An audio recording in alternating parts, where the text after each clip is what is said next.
श्री राम को नदी पार कराने वाले केवट से जुड़ी एक कथा। क्षीर सागर में भगवान विष्णु शेष शैया पर विश्राम कर रहे थे और लक्ष्मी जी उनके पैर दबा रही थी। विष्णु जी के एक पैर का अंगूठा शैया के बाहर आ गया और लहरें उससे खिलवाड़ करने लगी। क्षीर सागर के एक कछुए ने इस दृश्य को देखा और मन में यह विचार करके कि यदि मैं भगवान विष्णु के अंगूठे को अपनी जीवा से स्पर्श भी कर लूँ तो मेरा तो मोक्ष हो जाएगा, और यह सोचकर वो उनकी ओर बढ़ा।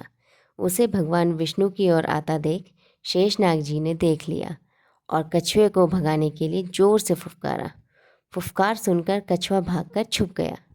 इसके पश्चात भी उस कछुए ने अनेक प्रयास करे, पर कभी शेषनाग जी और तो कभी लक्ष्मी माता के कारण उसे सफलता नहीं मिली। यहाँ तक कि सृष्टि की रचना हो गई और सतयुग बीत जाने के बाद त्रेता युग भी आ गया। इस मध्य उस कछुए ने अनेक बार अनेक योनियों में जन्म लिया और प्रत्येक जन्म में भगवान की प्राप्ति का प्रयत्न करता रहा। अपने तपोबल से उसने दिव्य दृष्टि को प्राप्त कर लिया था। कछुए को पता था कि त्रेता युग में यही क्षीर सागर में शयन करने वाले विष्णु राम के, और यही शेष जी लक्ष्मण के, और यही लक्ष्मी जी देवी सीता के रूप में अवतरित होंगी तथा वनवास के समय उन्हें गंगा पार उतरने की आवश्यकता पड़ेगी। इसलिए वह भी केवट बनकर वहां आ गया था। एक युग से भी अधिक काल तक तपस्या करने के कारण उसने प्रभु के सारे मर्म जान लिए थे। इसलिए उसने राम से कहा था कि मैं आपका मर्म जानता हूँ। संत तुलसीदास जी भी इस तथ्य को जानते थे। केवल इतना ही नहीं, इस बार केवट इस अवसर को किसी भी प्रकार हाथ से जाने नहीं देना चाहता था। उसे याद था कि शेषनाग क्रोध करके फुफकारते थे और मैं डर जाता था।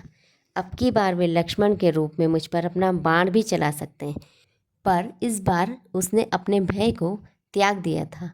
उसे लक्ष्मण के तीर से मर जाना स्वीकार था, पर इस अवसर को वह खो नहीं देना चाहता था। इसलिए विद्वान संत श्री तुलसीदास जी ने लिखा है, हे नाथ, मैं चरण कमल धोकर आप लोगों को नाव पर चढ़ा लूँगा। मैं आपसे उतराई भी नहीं चाहता। हे राम, मुझे आपकी दुहाई और दशरथ जी की सौगंध है। मैं आपसे बिल्कुल सच कह रहा हूँ। भले ही लक्ष्मण जी मुझे तीर मार दे, पर जब तक मैं आपके पैरों को पखार नहीं लूँगा तब तक हे तुलसीदास के नाथ, हे कृपालु, मैं पार नहीं उतारूँगा। तुलसीदास जी आगे और लिखते हैं, केवट के प्रेम से लपेटे हुए अटपटे वचन को सुनकर करुणा के धाम श्री रामचंद्र जी, जानकी जी और लक्ष्मण जी की ओर देखकर हंसे, जैसे वो उनसे पूछ रहे हों, कहो अब क्या करूं? उस समय तो यह केवल अंगूठे को स्पर्श करना चाहता था और तुम लोग इसे भगा देते थे, पर अब तो यह दोनों पैर मांग रहा है। केवट बहुत चतुर था। उसने अपने साथ ही साथ अपने परिवार और अपने पितरों को भी मोक्ष प्रदान करवा दिया। तुलसीदास जी लिखते हैं, चरणों को धोकर पूरे परिवार सहित उस चरणामृत का पान करके, उसी जल से पितरों का तर्पण करके अपने पितरों को भव सागर से पार कर फिर आनंद पूर्वक प्रभु श्री रामचंद्र को गंगा के पार ले गया। केवट दूसरा पैर बाहर रखते हैं, फिर पहले वाले को धोते हैं। एक एक करके पैर को 7-7 बार धोते हैं। फिर ये सब देखकर कहते हैं, प्रभु एक पैर कठौती में रखिए और दूसरा पैर मेरे हाथ पर रखिए, जिससे आपका धुला पैर मलिन न हो। जब भगवान ऐसा ही करते हैं तो जरा सोचिए क्या स्थिति होगी। एक पैर कठौती में, दूसरा केवट के हाथों में। भगवान भक्त के पूरे वश में हैं।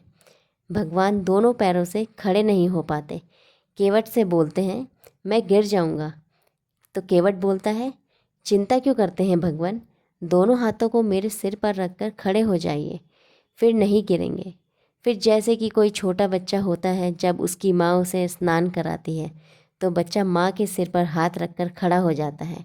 भगवान भी आज ठीक वैसे ही खड़े हैं।